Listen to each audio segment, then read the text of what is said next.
여러분, 우리가 이번 한 주 동안 살펴보고 있는 말씀이 예레미야 애가라는 본문이죠. 윤주한 목사님이 새벽 설교를 지금 하고 계시고요.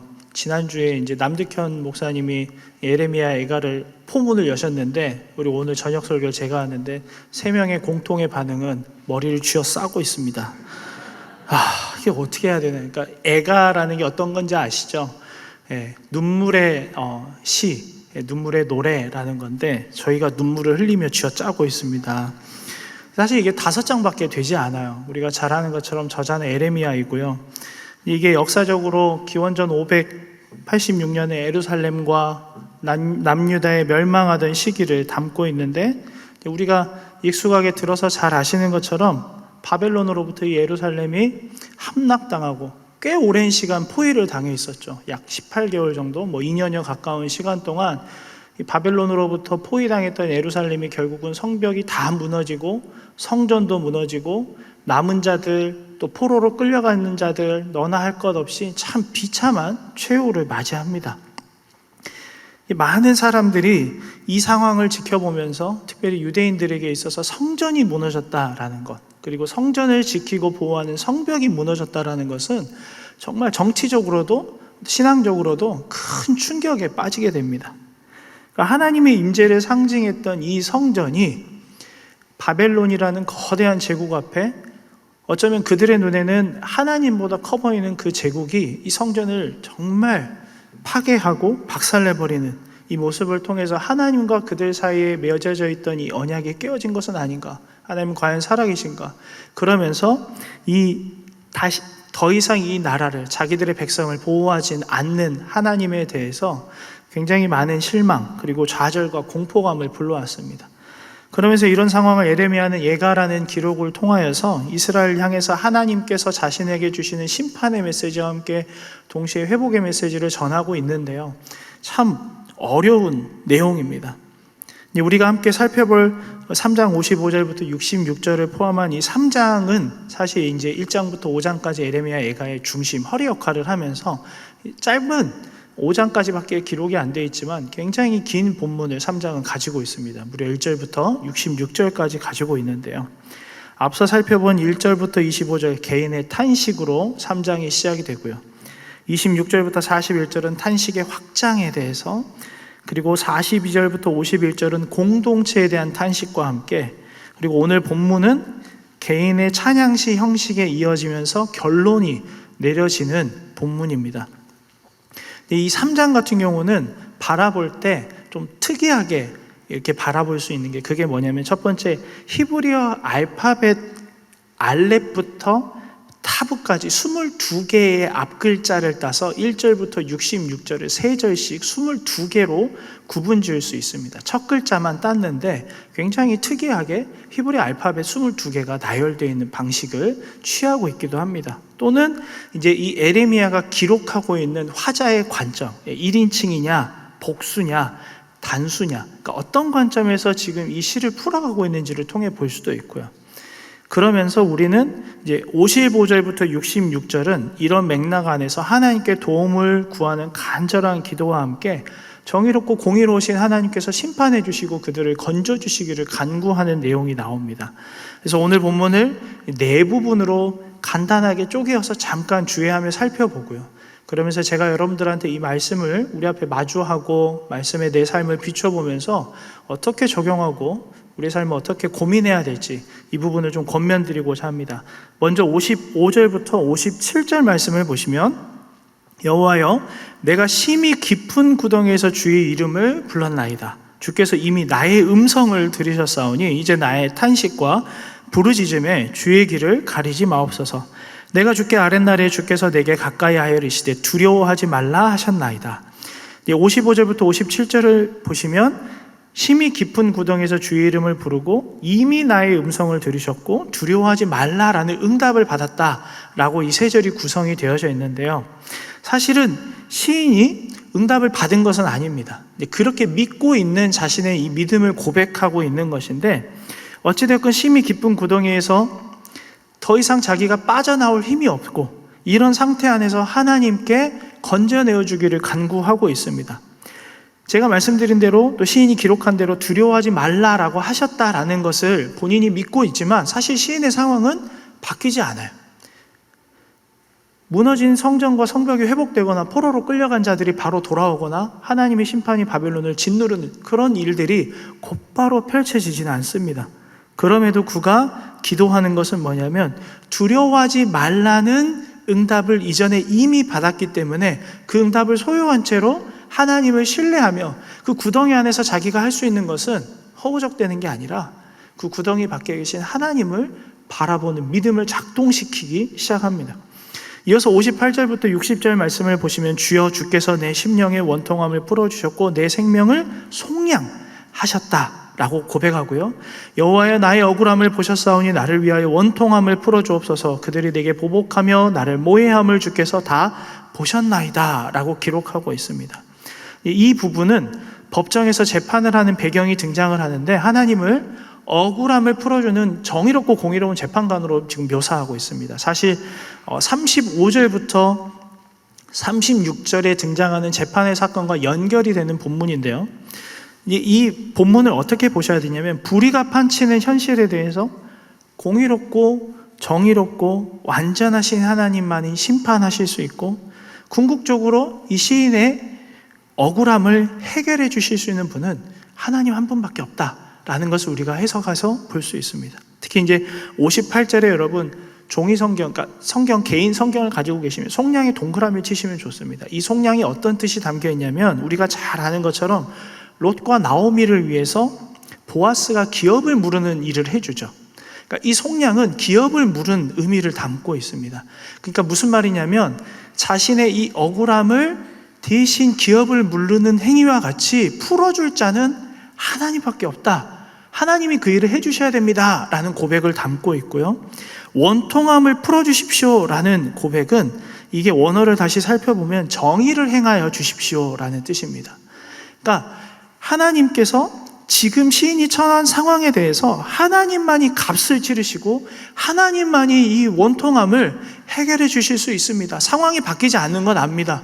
내가 구덩이에 있고 당장 헤어날 수 없는 상황인 건 알지만 점점 믿음이 발전해 가고 성장해 가는 것과 같이 처음에는 구덩이 안에서 두렵고 근심하였을 때 이미 자신에게 응답하신 하나님, 그리고 그 하나님에 대해서 이제는 구체적으로 소개하고 있죠. 원통함을 풀어줄 자, 속량해 줄 자로 소개합니다. 이어서 61절부터 63절을 보면 이 부분이 더욱더 명확하게 나오는데요. 여호와여 그들이 나를 비방하며 나를 모해하는 것, 곧 일어나 나를 치는 자들의 입술에서 나오는 것들과 종일 나를 모해하는 것들을 들으셨나이다.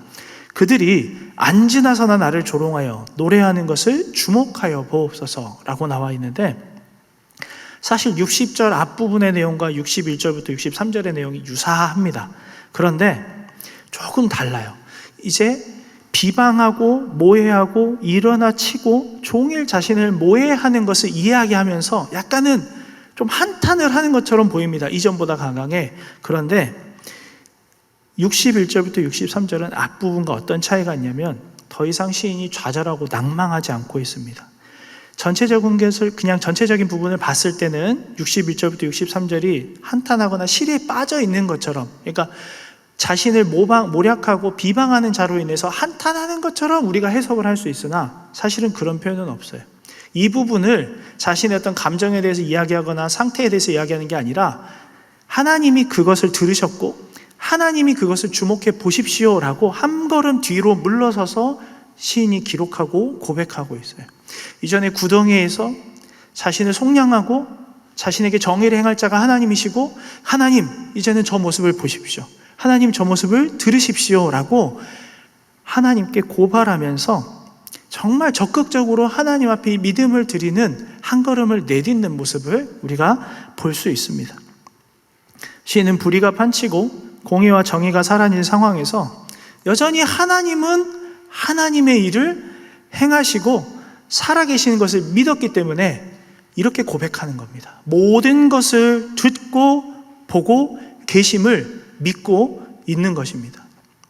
그래서 여러분 64절부터 66절 말씀을 보시면 여호와여 주께서 그들의 손이 행한 대로 그들에게 보응하사 그들에게 거만한 마음을 주시고 그들에게 저주를 내리소서. 주께서 진노로 그들을 뒤쫓으사 여호와의 하늘 아래에서 멸하소서, 보응하사 저주를 내리고 멸하소서라고 시인은 마지막으로 이 모든 것을 아시는 하나님을 향해 정의에 따라 행하시기를 간청하며 기도하고 있습니다. 시인은 여호와께 보응하고 저주를 내리고 멸하기를 요청하는데, 사실 비록 이스라엘이, 이 남유다가 심판을 위해서 대적들이 하나님의 섭리에 따라 도구로 사용되었지만, 그들은 하나님이 계획하신 것보다 더 악한 일을 저질렀고 결국 그들도 심판을 당하게 되는 것. 어떻게 보면은 이 부분을 통해서 시인은, 예레미야 같은 경우는 유다 백성과 남유다의 그 모든 왕들이 악을 행하였던 것을 지켜보면서 애통해하며 눈물을 흘리면서 하나님의 심판에 대해서도 말씀을 전하고 계시하지만, 동시에 정의와 공의의 왕이신 하나님이 어떻게 회복하실지를, 그리고 어떻게 그들을 구원하실지를 선포하고 있는 것입니다. 여러분, 우리가 55절부터 66절까지 조금은 중요하고 이 시인의 기자의 믿음이 어떻게 발전하면서 이 관점이 어떻게 바뀌는지를 잠시 살펴보았는데요. 제가 여러분들에게 이 부분 말씀을 통하여서 우리의 삶에 비춰보고 고민하며 담아내기를 3가지 정도를 권면을 드리고 싶습니다. 첫 번째는 세상에 대한 성도의 이해를 바르게 가지시라는 것, 그리고 우리가 이 세상에 대해서 어떻게 이해하고 있는지를 돌아보시기를 권면드립니다. 예레미야 애가가 기록되던 당시도, 오늘 우리가 살아가는 이 시대도 여전히 죄악이 관영하고 정의와 공의가 사라진 것 같고, 모든 것을 수치로 재단하고 소유로 판단하고 있는 세상에 우리가 살아가고 있습니다. 비방하고 모해하고 일어나 치는 일이 비일비재한 세상을 우리는 살아가고 있죠. 그러니까 그때나 지금이나 세상은 다를 바가 없다라는 것입니다. 예레미야 애가 당시에 이스라엘은 심판이 이미 예언되어져 있었고, 그 심판이 하나님의 계시가 완전히 이루어지는 것을 우리가 볼 수 있습니다. 뿐만 아니라 심판의 도구로 사용된 바벨론도 심판의 대상이 되는 장면을 우리가 나중에 볼 수 있는데요. 어쩌면 우리가 살아가는 이 세상은 55절의 기록대로 심히 깊은 구덩이와 다를 바가 없는 것 같습니다. 여기저기 터지지 않는 곳이 없고요.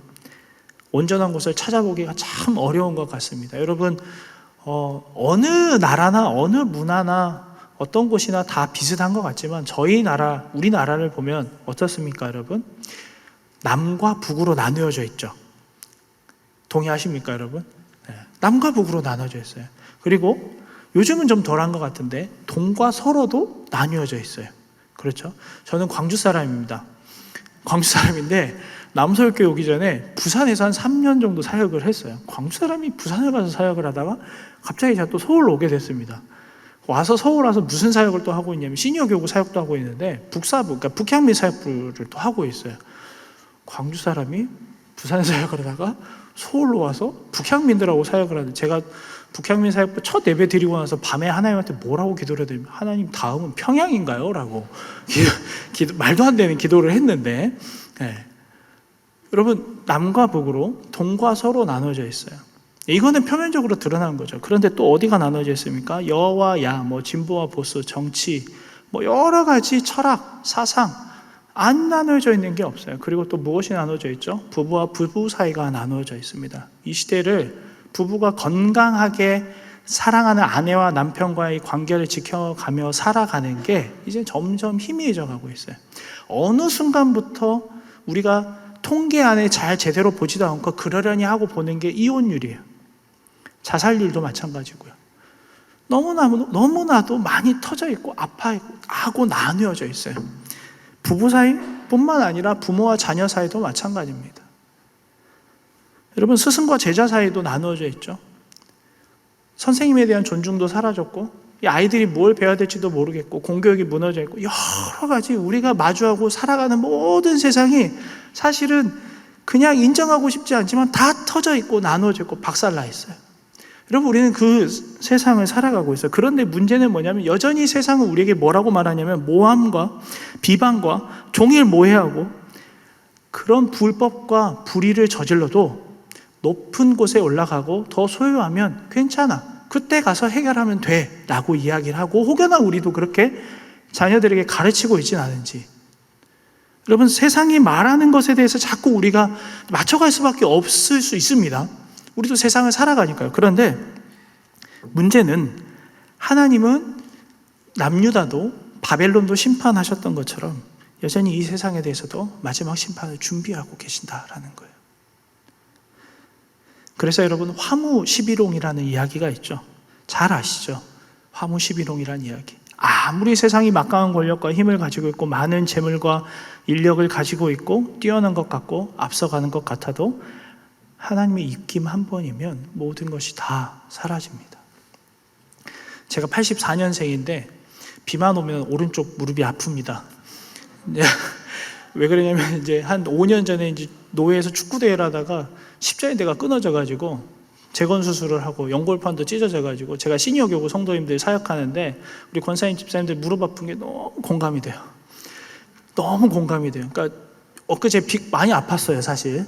네, 많이 아팠습니다. 이렇게 이제 비 오려나 보다, 많이 오려나 적게 오려나가 이제 측정이 되는 걸 좀 하고 있어요.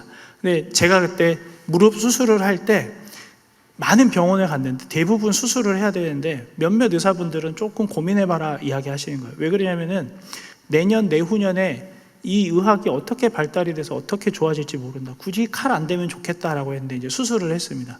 여러분, 내일 또 내일 많은 의술이 발전을 해요. 얼마 전에 다이어트 주사 나온 거 아시죠? 갑자기 눈이 확 떠지시네요. 네. 꽤 많은 돈을 들이면 체중의 상당한 양을 감량할 수 있는 주사가 나왔어요. 여러분, 우리는 그런 시대를 살고 있어요.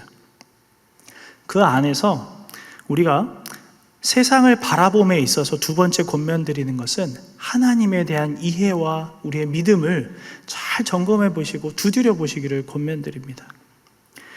시인이 살아갔던 그 모진 세상, 모든 것이 무너지고 파괴되고 성한 곳을 찾아보기 어려움에도 불구하고 그는 하나님에 대한 바른 이해와 신뢰를 키워가고 있어요.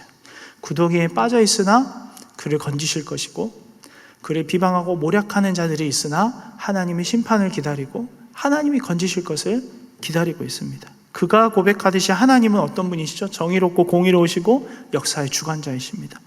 사랑하는 성도 여러분, 우리가 고된 일상과 반복되고 뻔한 늘 같은 사람을 만나고 같은 곳을 가고 비슷한 일을 하는 것들, 그런 삶을 살아가는 것뿐만 아니라 여전히 해결되지 않고 마주하고 있고 고민해야 되고 선택해야 되는 다양한 문제들, 그 앞에서 또 세상의 앞에서 우리는 어떤 하나님에 대한 어떤 이해와 어떤 믿음을 가지고 있는지, 여전히 우리에게 찾아오는 많은 문제가 있지만 시인과 같이 믿음이 조금씩 성장하고 하나님 어떻게든 붙들려고 하고 있는지, 사실 여러분들 이 자리에 오신 분들은 다 그렇게 살고 계시니까 오신 걸로 압니다.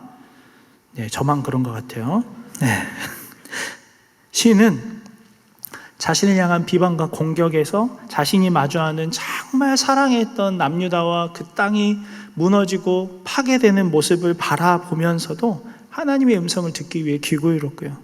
문제에 함몰되지 않고 자신의 감정이나 환경에 매몰되지 않기 위해서 구덩이 밖에서 구하시고 건지시고 보시고 들으시며 심판하시고 주관자이신 하나님을 보기 위해서 애를 썼어요. 세상은 어떻습니까? 정말 화려하죠. 세상은 어떻습니까? 정말 시끄럽습니다. 요란합니다. 잠시라도 한눈을 팔면 금방 쫓아가지 못하고 도태되는 것 같아요. 그렇게 얘기해요. 너 그렇게 해가지고 먹고 살겠니? 라고 이야기하고요. 너 그렇게 해가지고 나중에 생존하겠니? 라고 이야기를 합니다. 저는 제가 저희 교구 성도님들한테 뭐라고 표현하냐면 시골지라고 표현해요. 무슨 말이냐면 서울을 와서 정신을 못 차리고 사는 거예요. 이게 이제 막 특히 이제 강북을 올라가면 진짜 서울 온 것 같아요. 시청 보이고 막 경복궁 책에서 보던 거 와 이렇게 경복궁 저게 시청이구나 이렇게 저를 이제 스스로 시골지라고 이야기하는데, 여러분 운전하면서 서울 시내 돌아다니 보면은 많은 전광판 보시죠. 엄청난 많은 그냥 광고, 버튼 하나만 누르면은 라디오, TV에서 쏟아지는 광고, 핸드폰 조금만 키면 수없이 무수히 쏟아지는 이야기들, 광고, 정보. 여러분, 우리는 어쩔 수 없이 그 세상을 마주하고 살아가고 있어요. 그러니까 말 그대로 하나님을 붙들고 있던 믿음이 조금이라도 느슨해지면 무너지기 쉬워요. 너무 쉬워요. 그리고 위협해요. 계속 시끄럽게 우리한테 얘기해요. 너 그래가지고 라고 이야기해요. 굉장히 요란하고 화려한 것 우리에게 제시합니다. 화려하지 않고 요란하지 않고 문제에 대해서도 집중하지 않고 침묵과 같은 상황으로 우리가 때로는 들어가서 구덩이에 있는 것 같을지어정 하나님에 대해 집중하고 이해하며 우리의 믿음을 점검해 보셔야 돼요. 정말 요란해요. 정말 시끄러워요. 정말 화려합니다. 그런데 그렇게 말씀 앞에 하나님 앞에 우리를 비추어 보고요. 세상을 바라보면 비로소 우리 자신에 대해서 바르게 바라볼 수 있습니다. 우리는 어떤 존재로 이 세상에서 또 무엇을 믿고 무엇을 듣고 무엇을 보고 살아야 되는지, 왜 성도로, 왜 에클레시아로 우리가 이 땅에 부름받았는지. 여러분, 우리는 세상 사람들과 같은 시간과 같은 공간을 살아요. 물리적으로, 물질적으로, 시간적으로. 그런데 그들과 다른 차원을 사는 게 성도의 삶입니다. 왜냐하면 우리는 하늘의 시민권을 가진 자이고요. 우리의 죄는 세상이 아니라 죄와 사망의 법이 아니라 생명의 성령의 법의 주관자이신 하나님께 속해 있는 존재입니다. 물리적으로 어쩔 수 없이 종속되어서 같은 시간과 같은 공간을 세상에서 살아가나 다른 차원을 사는 존재예요. 왜냐하면 우리는 세상의 법도 따라가지만 하나님의 법이 먼저이고 하나님의 말씀이 먼저이며 우리의 주인은 하나님이시기 때문입니다. 여러분, 말씀 앞에 저 세상을 바라보는, 그리고 하나님을 바라보는 바른 믿음과 이해를 가지고 있으면 비로소 이제 우리가 내가 누구인지 보여지는 거예요. 여러분, 애가를 기록한 시인 에레미야의 별명이 있죠. 눈물의 선지자입니다. 그는 앞서 말씀드린 대로 예루살렘의 멸망과 유다 백성의 죄를 보면서 깊은 슬픔과 고통을 겪으며 많은 눈물을 흘리고 많은 눈물을 뿌렸어요. 어떻게 보면 혼자 단 한 사람만 그렇게 한 것처럼 그 시대에 많은 눈물을 뿌렸습니다. 뿐만 아니라 그러니까 애통하고 비통한 그 상황을 바라보면서 괜찮냐? 아니야, 하나님이 하실 거야가 아니라 니네 그러니까 하나님이 심판한다고 했잖아. 하나님 심판하신다라고 그 심판의 메시지를 또 하나님이 던지라고 계속해서 계시하는 거예요. 얼마나 가슴이 찢어질 정도로 아팠겠습니까? 그가 사랑하고 하나님의 임재가 있었던 그 성전이 파괴되는 모습, 모든 사람들이 포로로 끌려가는 모습을 보면서 여러분, 유다의 멸망과 성전의 파괴와 성벽이 무너지는 것을 경고했지만 결국은 심판이 일어나는 모든 현실을 목격하는, 그리고 그 모습을 보며 에레미야가 눈물을 흘리는데 이 눈물은 하나님의 마음이 담겨 있습니다. 여전히 하나님을 섬기지 않고 멸시하고 온전히 행하지 않은 남유다와 그 백성을 향한 하나님의 구구절절한 사랑이 담겨 있는 거예요. 여러분, 이 눈물은 예수 그리스도를 통해서도 우리가 발견할 수 있게 돼요. 주님께서 산상수훈을 통해서 애통하는 자에게 복이 있고 그들이 위로받을 것을 알려주셨는데, 사랑하는 성도 여러분, 성도란 자기를 보고 많이 운 사람이라고, 하나님과 사람 앞에 그 무엇도 내놓을 것이 없는 영적인 가난과 무지와 무능과 어리석은 자신을 보고 우는 사람, 나아가 나의 죄악과 부패한 모습을 바라보며 견딜 수 없는 슬픔과 또 애통함을 가지고 하나님을 바라보고 우는 자. 하나님, 나는 소망이 없습니다. 세상은 행복을 추구하고 사람은 선의를 가진다고 하지만 여전히 우리가 마주하는 세상은 죄악이 관영하고 불법과 불공정과 정의가 사라진 시대인 것을 보고 또 애통하며 우는 자가 성도입니다.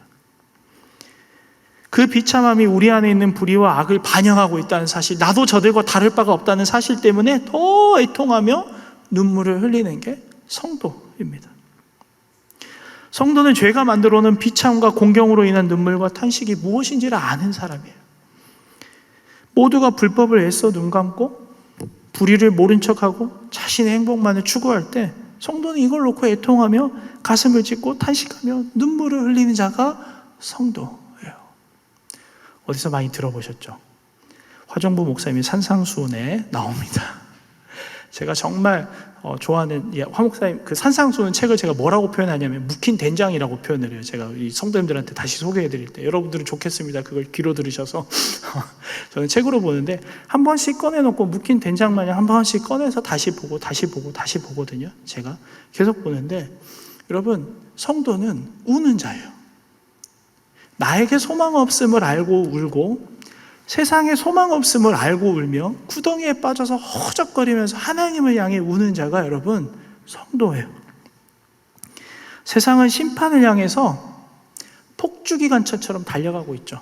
죽음을 향해서 영원한 형벌을 향해 달려갑니다. 우리도 비슷한 열차를 타고 있는 것 같아요. 그런데 끝이 다르죠. 어떻습니까? 우리는 영원한 형벌과 심판을 피하고 구원받은 자입니다. 다만 그 기차를 향해서 계속 외치는 거예요. 눈물을 뿌리는 거예요.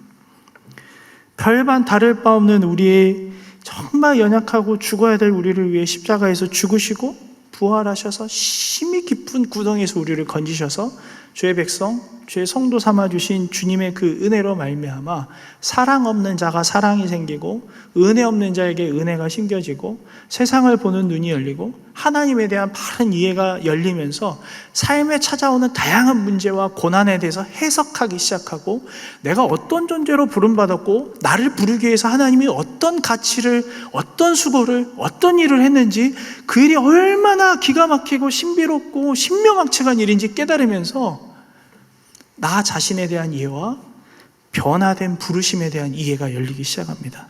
여러분, 세상은 우리를 반가워하지 않아요. 세상은 우리를 불편하게 하고요. 어쩌면 그 안에서 우리가 매일 손해보고 불이익을 당할 수 있습니다. 그런데 우리가 세상을 품고 눈물 흘리며 울어갈 때, 우리가 이렇게 운다 한들 그들이 알아주지 않을 때도 참 많이 있죠. 오히려 비방하고 모략하고 쟤네 뭐 하는 거냐라고 손가락질할 수 있습니다. 그러나 주님은 이 모든 것에 대해서 심판하시고 정의와 공의를 행하실 것이며 성도를 보호하시고 수치와 눈물을 제하여 주실 것입니다. 여러분, 그 안에서 우리는 같은 시간과 같은 공간을 살지만 다른 차원으로 부름받은 성도로서 여러분 어떤 삶을 사시겠습니까? 이사야 25장 6절부터 8절 말씀을 보시면 이 이후에 이사야가 이런 예언을 기록해놨습니다. 만군의 여호와께서 이 산에서 만민을 위하여 기름진 것과 오래 저장하였던 포도주로 연회를 베푸시리니 곧 골수가 가득한 기름진 것과 오래 저장하였던 맑은 포도주로 하실 것이며 또 이 산에서 모든 민족의 얼굴을 가린 가리개와 열방 위에 덮개를 제하시며 사망을 영원히 멸하실 것이라. 주 여호와께서 모든 얼굴에서 눈물을 씻기시며 자기 백성의 수치를 온 천하에서 제하시리라. 여호와께서 이같이 말씀하셨느니라.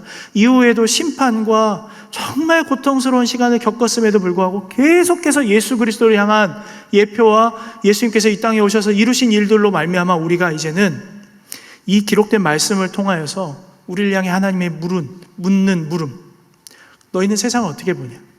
넌 나에 대해서 어떤 믿음을 가지고 있냐? 넌 너에 대해서 어떻게 생각하냐 할 때 우리가 대답할 수 있게 되었습니다. 사랑하는 성도 여러분, 말씀을 정리합니다. 에레미야는 눈물이 말라가던 시대에 홀로 눈물을 뿌리면서 그가 차고 경험했던 심판과 멸망의 상황에서도 하나님을 향해 간절히 호소하고 매달렸습니다. 모든 불의에 대해서 하나님께 고발하고 정의와 공의를 실현시켜 주시고 심히 깊은 구덩이에서 자신을 또 백성들을 구해 주실 것을 간구했습니다. 그에 대한 모든 예언과 간구가 언제 비로소 완전히 이루어지죠? 예수님께서 이 땅에 오심으로 말미암아 무너졌던 성전이 다시 눈에 보이는 성전으로 회복된 것이 아니라 완전한 성전을 이루시고 우리를 그 교회로 부르시고 하나님 나라, 그 나라를 세워주시고 정말 하나님을 온전하게 바라보게 해주시며 우리가 어떤 존재로 어떤 사람으로 부름받았는지를 깨닫게 해주시는 거예요. 사랑하는 성도 여러분, 여전히 우리가 살아가는 이 시대는 눈물이 메말라 있어요. 울 자가 없어요. 여러분, 그래서 제가 오늘 설교 제목을 뭐라고 지었냐면 울 수 있을 때 울 수 있는 성도. 여러분, 우리가 지금 많은 눈물을 흘려야 될 때입니다. 많이 애통하고 많이 품어야 되고요, 많이 안아내야 될 때입니다. 여러분, 우리의 어떤 세상적인 가치나 우리의 어떤 생각이나 모든 것 다 내려놓고 예수님께서 누구는 구원해 주시고 누구는 구원하지 않는 것이 아니라, 돈이 많은 자가 천국을 가고 잘생긴 사람이 천국을 가는 것이 아니라 누구나 차별 없이 믿는 자마다 영생을 얻게 하신 그 은혜로 말미암아 오늘 우리도 동일하게 이 나라를 위해, 내 사랑하는 자녀들을 위해, 우리 교회를 위해 정말 세상 여러 곳에서 터져 있고 또 터져 있고 파괴되고 박살나 있는 그 영역들, 여전히 우리가 내일 마주할 그곳에서 똑같이 부서져 있는 그곳에 우리가 가서 마주할 그곳을 위해서 가슴에 품고 에레미야와 같이 애통하며 울어야 될 때입니다. 멸망을 향해 달려가는 세상을 향해서 하나님을 바르게 바라보고 믿음을 견고하게 유지하면서 그 하나님을 향해, 하나님, 정의와 공의가 사라진 이 세상 가운데 완전하신 하나님 나타나 주십시오. 성도의 부르심에 대해 애통하며 안고 눈물을 흘리는 우리를 통해서 하나님께서 하나님 나라를 회복하실 것입니다. 그리고 우리에게 각자 주신 사명을 이루실 그 주님과 동행하시면서 정말 울어야 할 때 울 수 있는 성도, 지금 울어야 할 때 정말 가슴에 담고 우는 저와 여러분들, 하나님의 마음을 품은 그런 저와 여러분 되시기를 소망하고 축복합니다.